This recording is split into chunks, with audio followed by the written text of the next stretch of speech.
Guys, तुम्हाला माहिती आहे का, जगात सर्वात जास्त बोलली जाणारी भाषा म्हणजे English. The most used language in the world is English. But what about India? पण भारताचं काय? भारतात सर्वात जास्त क्रेज ही इंग्लिश भाषेचं आहे.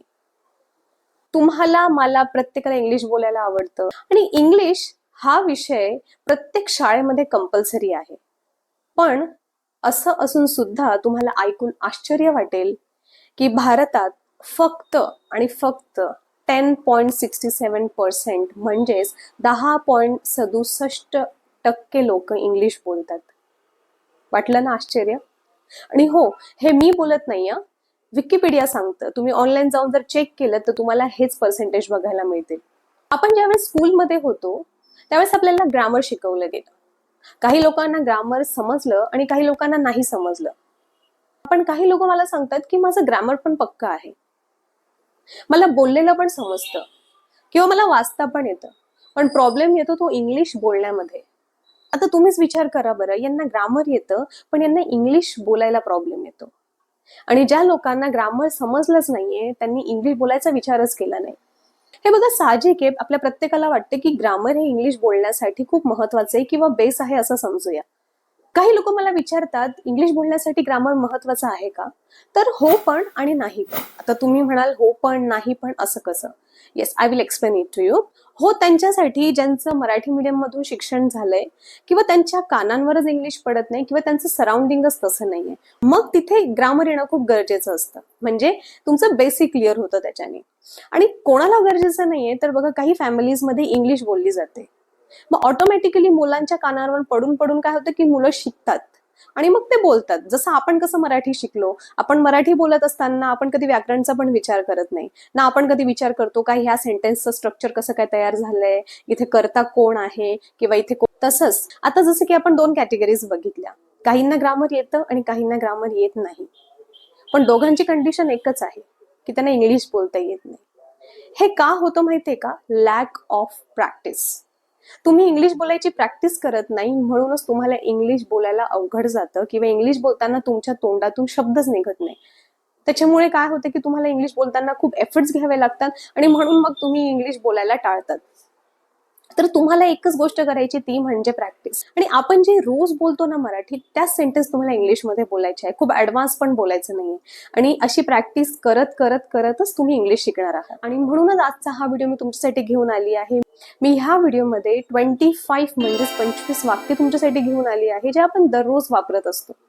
तर तुम्हाला हा व्हिडिओ सुरू असताना सोबत प्रॅक्टिस करायची आहे, जेणेकरून काय होईल की तुम्हाला लक्षात राहील. आता तुम्ही म्हणाल, हे तर किती छोटे छोटे वाक्य आहेत, याच्याने मला काय इंग्लिश येणार आहे?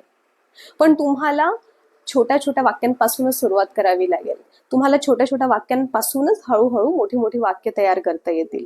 Guys, welcome back to my channel simply English with Priyanka, जिथे इंग्लिश आपण अगदी सोप्या पद्धतीने शिकत असतो. जास्त वेळ वाया न घालवता let's jump into the topic. मी बोलत आहे.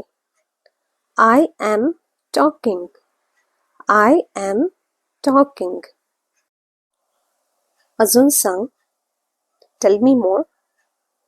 Tell me more. असं आहे का? Is that so? Is that so? हे घे. Take this. Take this. वरती जा. Go up. Go up. खाली जा. Go down. Go down. खाली उतर. Get off. Get off. तैयार रहा. Be ready. Be ready. तैयार हो. Get ready. Get ready. सावध रहा. Be careful. Be careful. हळू जा. Go slowly. Go slowly. इकडे थांब. Stop here. Stop here. उद्या भेटूया. See you tomorrow. See you tomorrow. काही हरकत नाही. Never mind. Never mind. मी येत आहे. I am coming. I am coming. माझ्या जवळ ये. Come to me.